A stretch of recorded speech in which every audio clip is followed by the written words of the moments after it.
Two of the most successful bounty hunters in history. Everybody in the business should defend themselves and should have the ability to tell people that, hey, don't get silly. In a high-stakes game of cat and mouse. Do not get aggressive with me. David.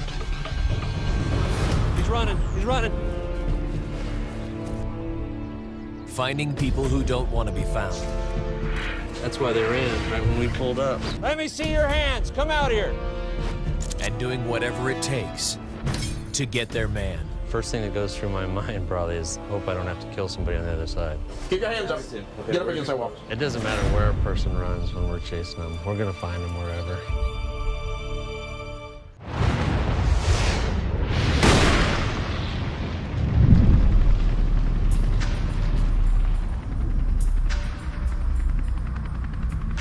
Leonard Padilla and Robert Dick are two of the most successful bounty hunters in the nation today.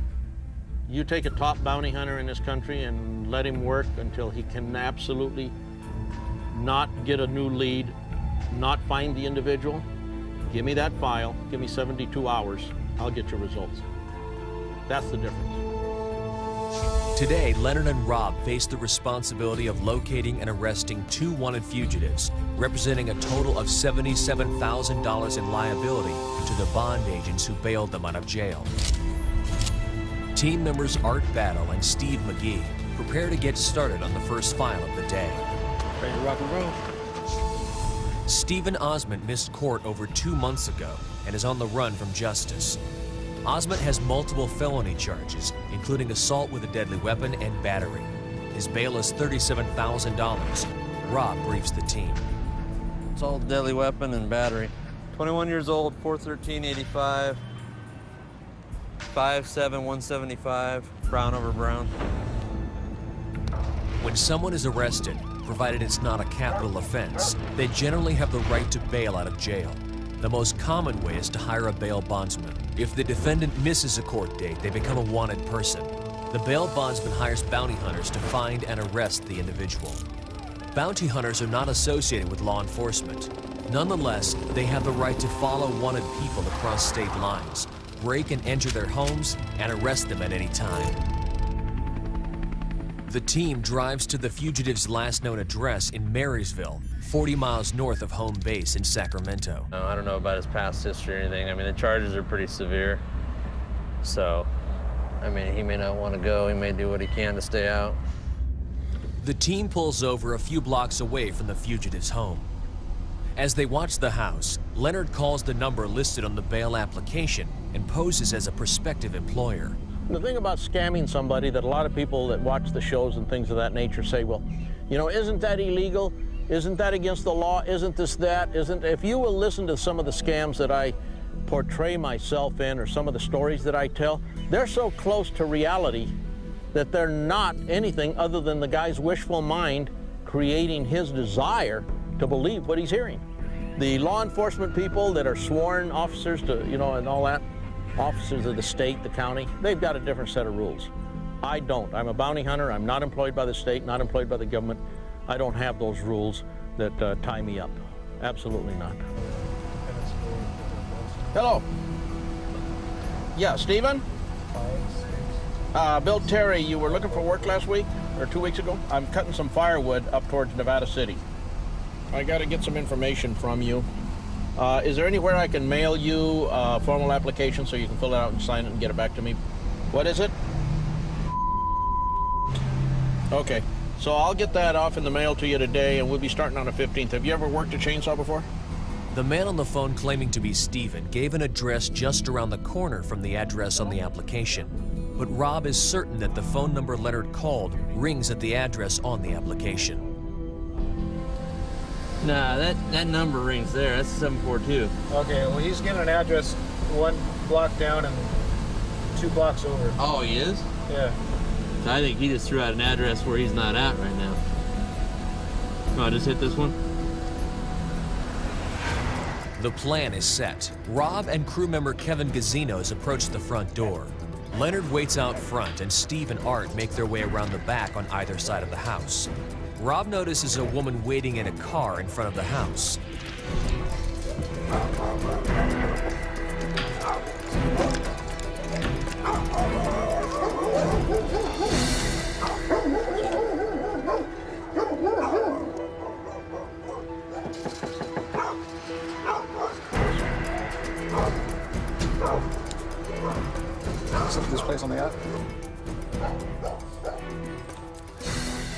he running? Is he running? He's running. He's running. Steve saw someone run out of the back of the house. Go, go, go, go.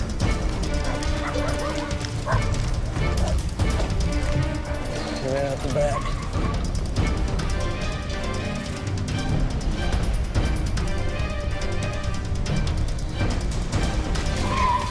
What's your name? I just had a car chase. You just had a car chasing you? There's some Mexicans in it. I Huh. was gonna get my ass whipped. Where'd you run from? From right down here on this side road. I don't know the name of it. Although the man's ID confirms he's not the fugitive, Rob is suspicious of his story, claiming he was running because of a separate incident. He calls Steve to help ID him as the man Steve saw running. Steve, is this the guy you saw running? No. Okay, have a nice day. Sorry. What do you look like? Which way to go? He had a hat on, red shirt.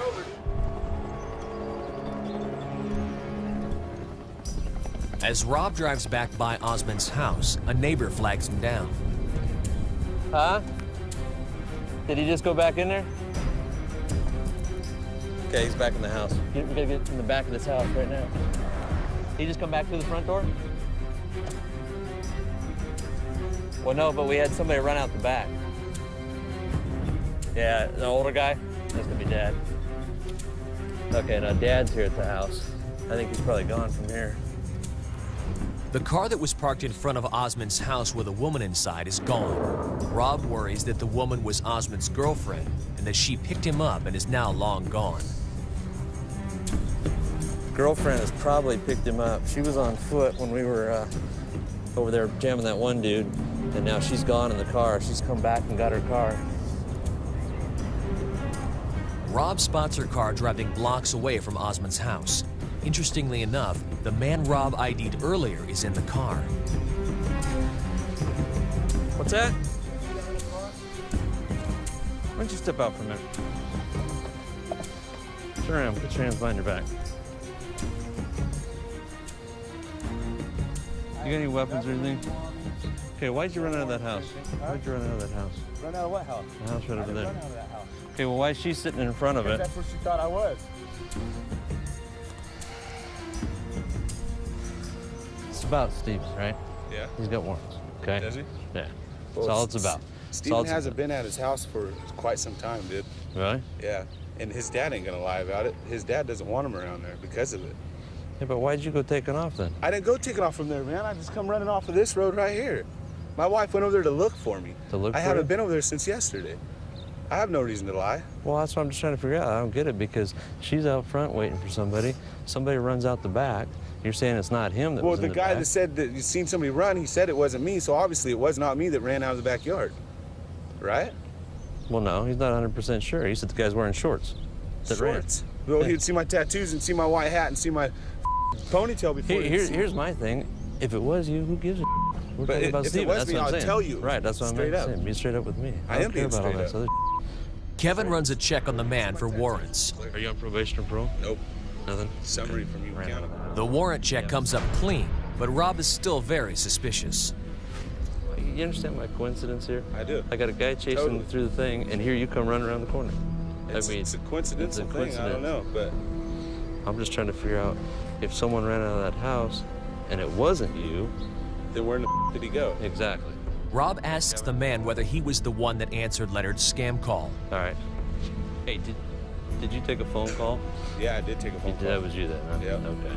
So you came out of the house then? Huh? I didn't come. come out of that house. You didn't? If I did, he would have had my description. He does have your description. He's just off by the shirt. He says gray shorts, hat. Rob is convinced that the man's story isn't 100% true. He drives back to the house to meet up with the rest of the team. All right. All right. Yeah, we're good. You do. He played it off. He played it off as he was Steven for a job. Have you been in the house, Leonard? He won't cop to it, but I'm sure it was him that came out of the house. He copped to the fact that he played himself off as Steve for the job. He says he hasn't been around, he's friends with the dad, on and on. But if we haven't talked to the dad or been in that house, we need to go in there. I mean, even if you go down this driveway or something, Rob drops Art off to make sure that the back is covered. contact and see what's going on.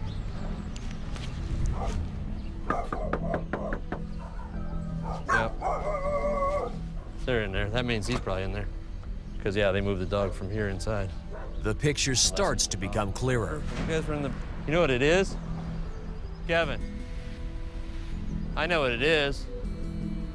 Fran, because he was in there. Fran, he's in there. The dog from the front's in the thing, is inside now. Unless he left while we were all gone. Okay, now it makes sense. Ran from the house, so we chased. So Steven's in there. The crew is convinced that the man ran as a decoy, and Steven is inside the house and has been all along. They're now determined to get inside. Steven, open the door. We're coming in either way, so open the door. No one answers the front door. Rob and Kevin go around back.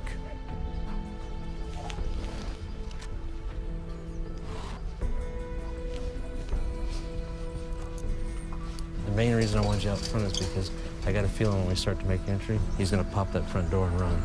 So I want you out front to take him.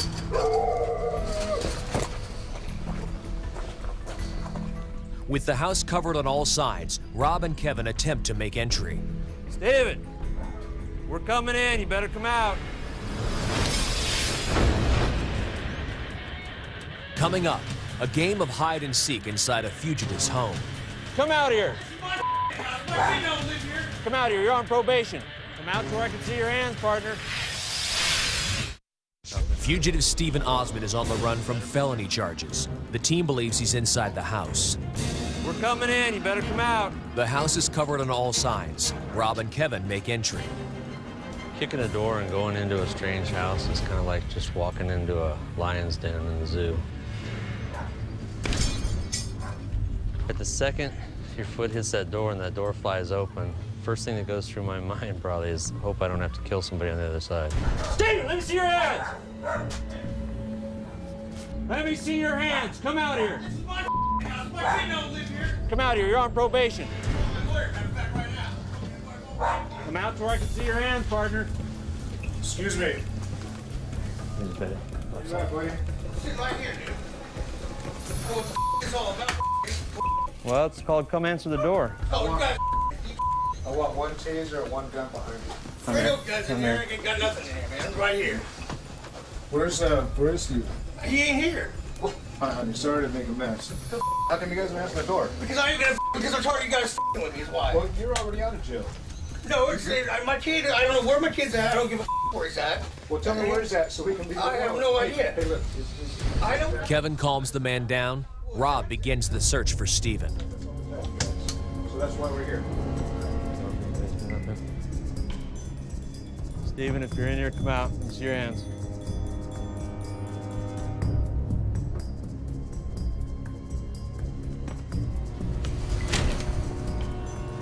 He's had plenty of time to get in his hiding spot.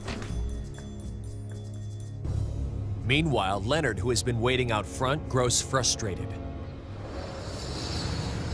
Every time you come up here, Yuba City, Marysville, any of this area, it's just completely turned around. I mean, you know, why'd the other guy run out the back door if he ain't got no problems?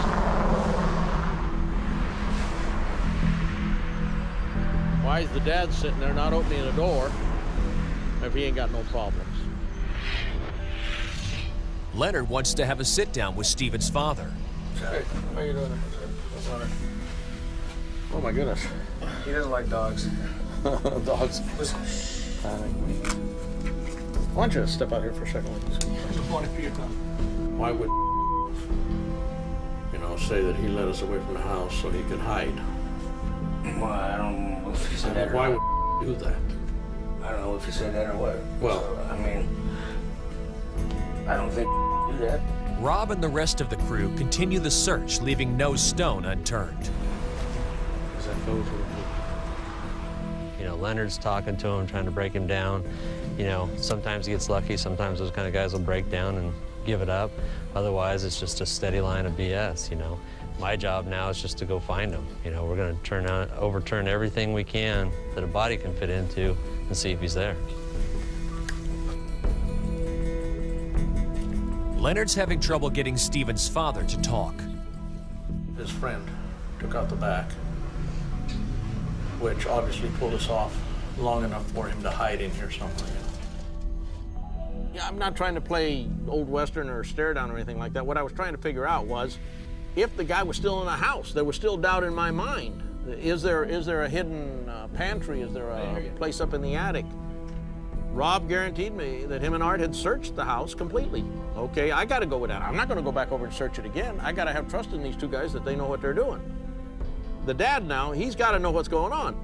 But I couldn't get past the fact that, no, I don't know where he's at. He hasn't been here and all that. But, you know, it's like, you know he's lying, but it ain't going to do me no good to call him a liar. Leonard turns up the heat. It's a bail bond situation. I think you're even responsible on the bond. You know what? I think you co-signed. I don't think so. Maybe I go get it. Maybe I did. Yeah. What's your first name? Yeah. Yeah. Yeah. So it's a situation where, you know, if the bond, loss of the bond, which is what, 35 grand, took care of the case, that's one thing, but it doesn't. Yeah. The bond gets forfeited. The county collects 35 grand. Or they sell your house or whatever. Doesn't happen overnight, but it happens. Right. In the meantime, he gets caught. They still, now they have him and they have the house. There's no reason for any of that. It's just too simple to take care of. Now, obviously, you know, nobody wants to go to jail. Mm-hmm. And I'm not going to tell you that he ain't going to jail, but he has to. I mean, it just gets all convoluted and you're sitting there and you're trying to come up with something and it's not a stare down. You're just saying, you're not even waiting for him to blink. You're just hoping he's going to get up and say, okay, I'll show you where he's at. He's over here in the pantry under that flour sack or something, you know. But it didn't happen. Stephen is nowhere to be found, and his father won't say a word. The team has to be absolutely sure that Stephen is not here before they can leave. Outside, Kevin uncovers a crawl space underneath the house. Oh boy. Here, draw straws. You going in?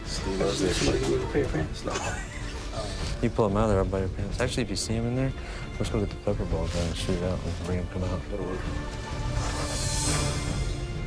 Hey, Kevin. Yeah. And the girl just came back around, almost stopped in front of her. You sure no place to hide, nothing to hide behind, anywhere in the corners? Nothing. Absolutely nothing. No place to hide either. The team's frustration mounts. They have been searching the house for more than 2 hours. Rob makes a telling discovery. Yeah, that's why they ran right when we pulled up. They saw us pull up, and they started running right then. There is a security camera mounted above the garage. Rob and Art head inside to locate the monitor. They find it in the garage along with a police scanner and all of the local police frequencies written down. Now the team is convinced that Stephen ran out the back with his friend when they first pulled up to the house. Yeah, I hate searching a house for about 2 hours, searching every nook and cranny, any little door we can find, any little hiding space, and, you know, not finding him. So then that lingering question is still there. Did we miss him somehow? Is he still in there? Is he hunkered down even farther? You know, you just don't know. Just eats at you. Next, in a battle of wits and deception, the bounty hunters try to close in on the fugitive. Turn around. Get down on your knees. After an exhaustive 2-hour search of the fugitive's house, the team heads to the address of the man who ran out of the back of the home when they first arrived. The man gave his home address as street number 1008 when Leonard called about the job. The team believes he has further information on Stephen's whereabouts. Kevin's talking to a neighbor. Unless this door on the end is a different house, I don't know. You got 1004, 1006. It looks like it's just a duplex. After speaking with the neighbors, it appears that the address does not exist. He just gave us a bum address, yeah. I gotta think if he wasn't He there lives somewhere. He lives over here somewhere because remember. Right, he was running back. Yeah. Or, like I say, if Stephen was ahead of him, Yeah. he was just playing around, running around in circles there, so Yeah. we chase him. On their way to eat, Leonard gets an idea. I'm starved. I am starved. I am hungry. CD belongings. And let's look for, just in case he gave us a half-truth. Okay, there's 11:02, 4, 6, 11:08. Tell Rob to turn around and come back here. Hey, Rob, Because what if stop the guy, for a second. what if the guy was saying 11:08 instead of 1008? There's a pickup and a red car there. The neighbor said something about an old junky pickup that was high off the ground. The team wastes no time and moves in. The apartment manager opens the door. Hey, come here, buddy. Come here, buddy. Kevin and Art cover the back of the house. Okay, dog's being taken out. Front door's open. Steven?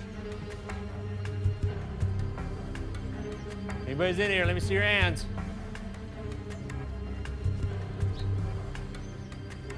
Turn around. Get down on your knees. Open the door and let them in. Anybody else in here, Steven? All right. You got any weapons on you? Nothing? Okay, hang tight right there. Let's go. Let's go. Hey, Steve, you got to get this thing taken care of. Get it behind you. Otherwise, you're just going to, you know, hell, you've been messing with this thing for a while. How long? We'll go now? by it. No, he wants to say goodbye to his dad. We're going to go over there. No, it'll just cause a problem. No, with it his won't. No, it won't. Your dad will come out there. He'll get all No, upset. it won't. Please, I just want to say goodbye. It's Call going to be him. a long time since I see my dad. Call. What? You just left the house an hour ago. I know, but it's going to be a long time till I see No, him. you're not going to be a I long just want to time. give him a hug and a kiss. No, because your dad gets all upset. The last time he was at the police station, look what happened. He got arrested. Please, sir. No. No. Stephen tells the team that one of them ran right past him. The crew takes a moment to give Steve some grief. You ran. Where's he at? He was first. You ran right past him. Following him. You Following ran the right guy. past him. I sure did. Steve. Hey, I saw it. Steve. That's twice. That's twice. That's twice. That's twice.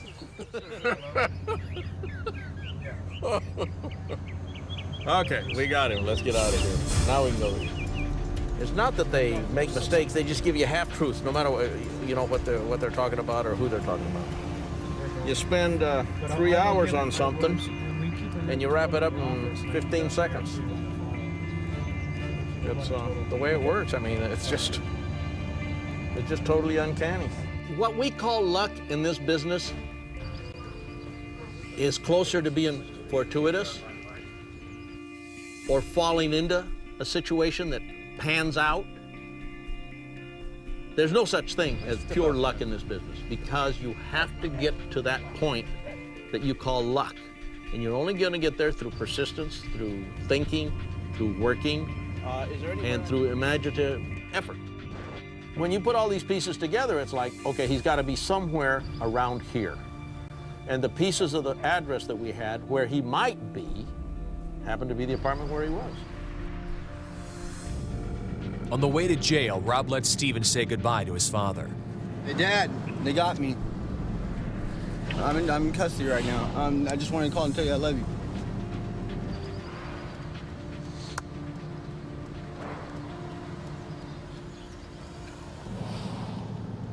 Steven, Yeah. how'd you, what, just when we pulled up, that's when you took off?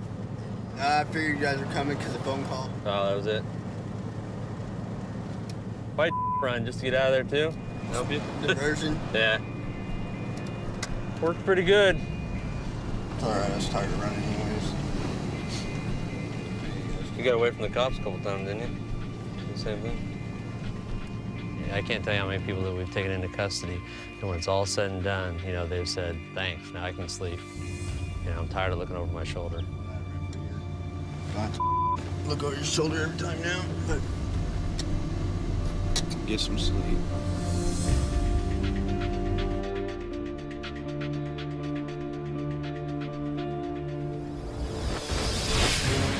Coming up, Rob and Art head to Nevada to locate the next fugitive. I'm not the one that skipped bail. Then do not get aggressive with me.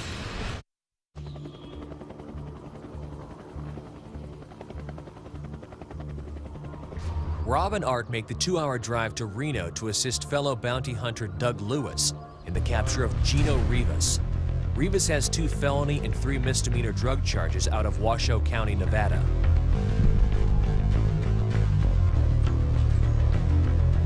They meet up with Doug and his wife Donna to arrest Rivas, who has been avoiding law enforcement for 2 months since missing his court date. The team moves in.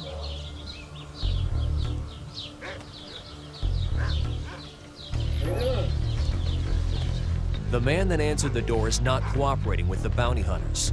He takes a firm stand at the door and will not let Doug inside the house. So where's he at? Why, you guys got a warrant or something? We have an arrest warrant for it, and we will take everybody to jail. That's the way we're doing it. Well, where's the warrant? Right here. That's the warrant. We're coming in right now. Partner, Where's he at? step out of the way, or I will cuff you and take you too. Well, I want to see the warrant. There is no warrant to show you. We have an arrest warrant. Step out of the way. Hey, listen. Step Listen. out of the way, partner. Listen up. He's a bail skip, okay? Which We way? don't need a warrant. Oh, okay. Where's Where's he he at? at? What room's he in? Where's it? What room's he in? This room. He's not in any of those rooms. Then where is he at? Here, I'm dealing with this guy. Hang on a minute. I'll let the dog in. Jill. Listen. And I will start shooting you. Do what? Do what? You, dude. Do not get I'm not the one aggressive that with skipped me. bail. Then do not get aggressive with me, I'm not partner. being aggressive. You're the one No, grabbing me by the you're throat. standing in the way, and you're telling me you're gonna let some dogs in here. I will shoot dogs. Shoot You want my to stick dog. your dogs on me? I will shoot them. I guarantee you that. This isn't even my house. I don't really care, but you don't tell me you're going to go get your dogs You and don't turn them grab on me me. by the throat, fool. Partner, Understand that? I think you're gonna go to jail today. Get some ID. Break up some ID. Have a seat right here, partner. Take off, partner. No, let him go. Watch him. He said he was gonna stick dogs on him. Back inside the house, the fugitive is not acting nearly as tough as his friend. Okay, we've got him.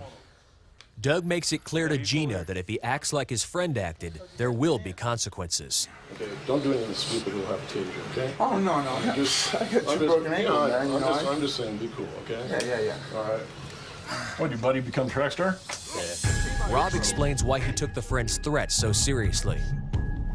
He made a comment to me that he was gonna go get his dogs and turn them loose on us. We already knew that he had a bunch of big pit bulls.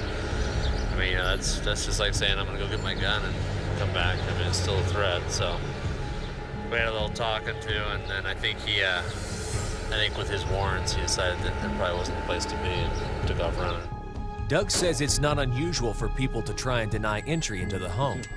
We operate under a slightly different set of rules than your local law enforcement agencies. If we have firsthand knowledge of the individuals in the house, we can force our way in without a warrant and do a search. And that's obviously a point of contention with some of these people because they've been brought up to believe that it takes a warrant to enter their home, which just goes to prove the old adage, be careful who you hide in your house. Back at the bail office, Gino shares his side of the story before going to jail. He claims all of his problems have come about because of drugs. That is the devil's seed. I mean, I was on it for about a month straight when I was running. It's no good for you at all. Gino is, however, relieved about one thing. I guess it's a good thing that I got caught now, because in that way I'll be able to see a doctor, I think. Because I haven't seen a doctor for these yet. Because I was scared that, I'd go to the hospital and then I'd go right from there to jail, so I stayed off of it. Some people, they have the courage to go do what they gotta do, and then some people, they have that little devil sitting on the shoulder saying, no, you don't want to be sitting in jail, no, you don't want to, you know what I mean? It's a pain in the ass.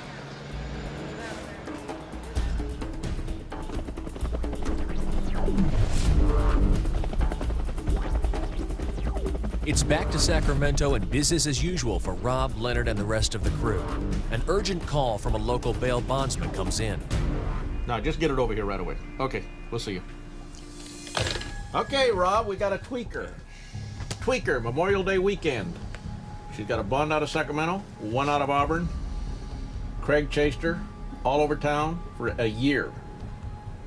And then when he left Ace, that's one of the files he left. 10 days. Paula Harper, a.k.a. Courtney Harper, a.k.a. Courtney Dickman, has outsmarted her pursuers for almost 6 months. She's running from multiple charges with a prior history of methamphetamine use. Bail bondsman Mark McLaughlin has exhausted all other resources. Now he is depending on Leonard and his team to bring the fugitive back to justice. Mark is quite aware of Leonard's prowess in the business and is confident that he will get the job done, even on short notice. Leonard, with his reputation, with his contacts throughout the nation, throughout the world, and with his intelligence and determination on going after people, he's really, in my opinion, the best in the business. Leonard receives a tip from an informant as to Courtney's whereabouts. He heads out to the house with Kevin to meet Rob. Time is of the essence, and that's why, you know, we've kind of cleared some of the other stuff off the table so that we can deal with this one. Courtney may prove to be a tough assignment because of her history of methamphetamine use. We, in this industry, we have what we call tweaker houses, tweaker automobiles, tweaker this, tweaker that, because they create an aura of tweakerdom. It's a parallel universe. It's always out there and it's alongside everybody. But chasing tweakers is a really, really a day and night job, because these tweakers, they can wake up at 4 in the afternoon, go to bed at midnight, or they can wake up at midnight and stay awake till 8 in the morning. Tweakers have a way of living in this parallel universe that normal society would not believe. But it's out there. It's worse than a twilight zone. Twilight zone starts and ends. Tweakerdom, it's always there. Well, should we knock on the door? They arrive at the house. Man, that's why I didn't recognize it here.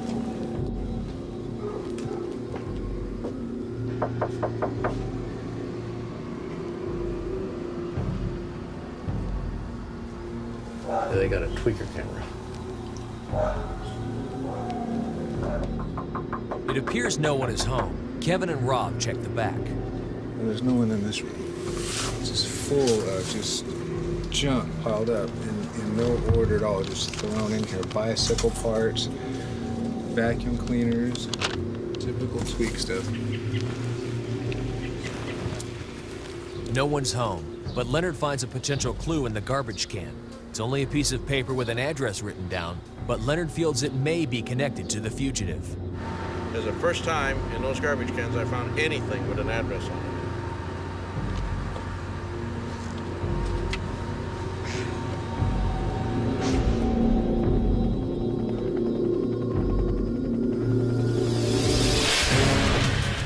Coming up, Leonard and Rob feel the pressure of the one fugitive that might get away. Yeah, at this point, we're just a little bit too far behind, I think.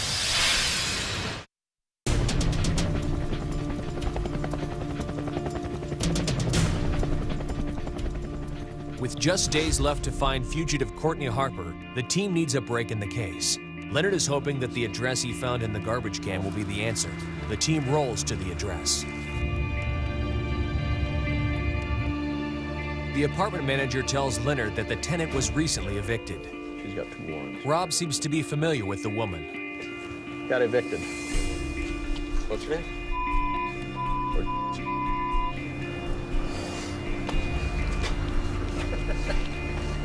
I'll call you back. There you go. Bye. I got a whole file on her. So you know who she is? Yeah. Why the f you got me running around out here asking names? I don't know why I bother some things. You guys know every low life in this town, and here I am looking for him. The old-fashioned way. Knocking on doors, putting up with managers' abuse. The lead is a dead end. Sure enough, the woman knows Courtney, but hasn't seen her in months. Thank you much. Bye-bye. These people live from high to high. Their whole adventure in life is, how do I get high today? How do I get high tonight? How do I stay high? Where do I go to get high? What do I have to steal? What do I have to sell in order to get high? One of the things about chasing tweaks is that, I mean, you know, that's a good run for your money. I mean, if you're not tweaking, it's hard to stay up as long as they are. You know, I mean, they're going for 3 or 4 days at a time, just wide awake, bouncing from house to house, and you're just trying to keep up, you know. Time's running out. The team has just 3 days to locate and arrest the elusive fugitive. This came to us late in the game with only a few weeks to go, and now we're down to the last couple days. Overnight, Leonard got a tip from a confidential informant that Courtney is now staying at a new house. Unfortunately, the informant could not recall the actual address of the house, but it is supposedly a yellow house across from a park, and Courtney is evidently driving a white van. The girl we're looking for is now moved in with another older tweak over here off of Elkhorn and Thomas. Doesn't know the address, has given us directions to it. I think this is going to be the lead that we've been looking for. You know, she's been bouncing from relationship to relationship to relationship. And I mean, she's just feeding off these guys basically and just using them and staying with them, and it gives her a place to stay. So I think, hopefully, if she hasn't moved on already, this is going to be the final place that she's staying at. Rob makes it to the area before Leonard and Kevin and gives them the lay of the land. You see the RVs on your left? That's your first yellow house. That's not even across from the park, really. Now, past that, you got the blue one, then the white one. Now, if you consider that next white one yellow, and kind of off-white. Now, the next brown house has a yellow wall right there. Well, that's the weird part about it is none of these fit that. There is no van, and none of the 4 houses across from the park are a direct match of the informant's description. Well, you know, to a tweaker, a white house with brown trim might actually be a yellow house with red trim. A house that's 2 houses from the corner might actually be completely across the park from the tweaker's house. I mean, you really have a tough time because they see things in a different atmosphere, in a different universe. So it just depends on how much of it you have to base your thinking on. You have to be completely cautious about putting all your eggs in one basket on what a tweaker tells you. They wait patiently for a van to arrive. You know, our playing field, if you will, of trying to find this girl is shrinking, you know, and getting smaller and smaller. You know, we basically got it narrowed down to like 3 houses here. So now it's just a matter of waiting for the right car to show up to make that the right house. Night falls and no van. Still unsure what house it is, the crew decides to call it for the night. I don't know, I'm getting kind of concerned. I mean, she's bounced from guy to guy, and it's like really close. I mean, we're not really sure on which house it is. By now, she's probably moved on to the next guy. Yeah, at this point, we're just a little bit too far behind her, I think, but we're gonna catch up. We have to. The next morning, Rob heads back to the neighborhood to meet up with Leonard, who has good news. It's next morning. We went back out there late last night. Found out which house it was. The van was there. It's a white, like Astra van. We're just gonna go over here and hit it. Fear is now is that she may have already moved on to the next guy since we didn't see her. Rob calls Leonard, who is watching the house with Kevin. Gal just left in that instance. Older gal or what? Yeah. Some guy came by with a lawnmower. Who was answering the door? Nobody. He went up and knocked on that door in the back by the garage. That's what I'm afraid of. Nobody's gonna answer this door. He's through. As Rob arrives, a light-colored van is in the driveway of the house. Rob sets up down the street just as a car pulls in the driveway. She's not out yet. I was gonna block the van, but maybe you should. The homeowner informs the crew that Courtney is inside sleeping. Leonard and Rob move in, and Kevin covers the back. Catching people in bed's usually pretty safe. I mean, obviously, when they're first waking up, they don't know what's going on. They're not awake, so you might have a more chance of a fight. But if you can get them while they're still asleep, they really aren't prepared and don't know what's coming.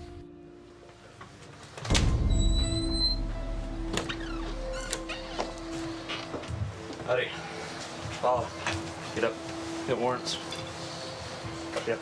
Keep your hands where we can see them. Keep your hands up. Okay. Get up against that wall. Get your back against the wall. All right. Close. Just keep your hands where we see them. Just keep them where we can see them, okay? You got a name?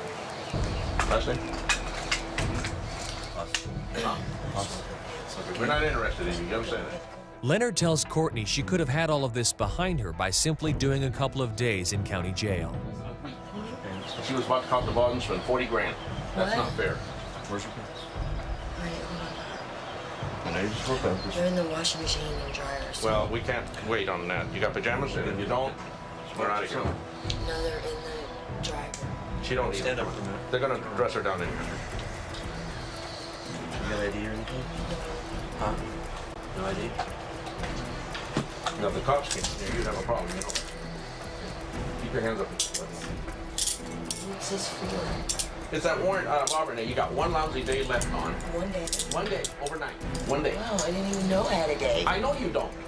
You don't bother to call. You don't bother to check in with Ace. I didn't know I had a day. You got them hanging out there for 40 grand. For a day?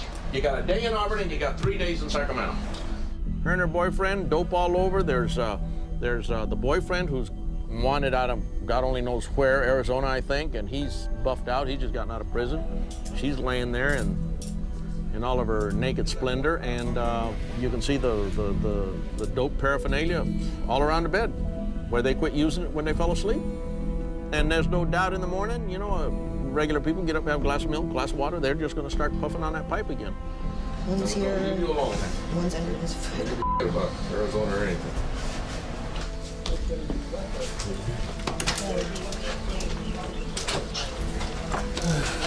Hey, what's happening?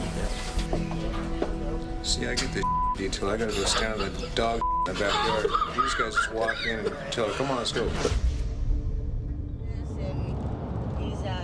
As Rob drives Courtney to jail, Leonard reflects on a job well done. It's just a job, I make money. You know, the payoff on her was 14 grand, 16,000, 40% of 40,000. I had 10 days in which to catch her. I caught her, I got paid. That's it. I have no feelings. Believe me, I'm not the guy who's gonna spend a half an hour in the backseat of a Explorer trying to talk her out of doing drugs. I'd die of old age, and she's still gonna be doing drugs. There's nothing gonna stop her. She's got that urge. She's gonna scratch that itch. Not my business. Excuse me. Yellow. Rob has a different take. Part of the reason I talk to people on their way to jail is just as a calming effect, because at that point, you know, there's no sense in making it uncomfortable and fighting. I mean, the game's over. They know they're going to jail. You know, let's talk about the real issues, you know. Did you use last night? Yeah. Yeah. The dope takes over sometimes. Makes you think things that aren't really the way they are. Yeah. If I didn't do the dope, I would be a totally different person. I know that. I mean, I hate myself sometimes, really bad. It's sick, and I know that. And I know who I really was before, but I'm just nothing now. Yeah, going to work every day and having money in my pocket and have my own place, have my own car, and then now I have 2 bags because everything's gotten stolen, or you know, people just think they can come in and take whatever they want of yours because they want it. And, you know, it's not something that you chose to take care of, but now being forced to take care of it, maybe it'll help. Yeah. She's got a lot to say about how, you know, if she gets in the right program or makes the right decisions, she will, you know, make it for herself. But she explained to us on the way to the jail that, you know, last time it took 5 minutes when she's around her friends again to get right back in that world and get caught up. Well, her whole lifestyle was ripping off one person to buy some dope, ripping off another person to buy some dope, ripping off anybody and everybody to buy some dope. I think at the time that we caught up with her, she was glad it was either us or law enforcement and not some of the people that were out to kill her for ripping them off. And in that area of an endeavor, you burn somebody for $100 of dope, you can get killed over that. $50 of dope will kill you. I mean, it's just a gratuitous death if they catch up with you.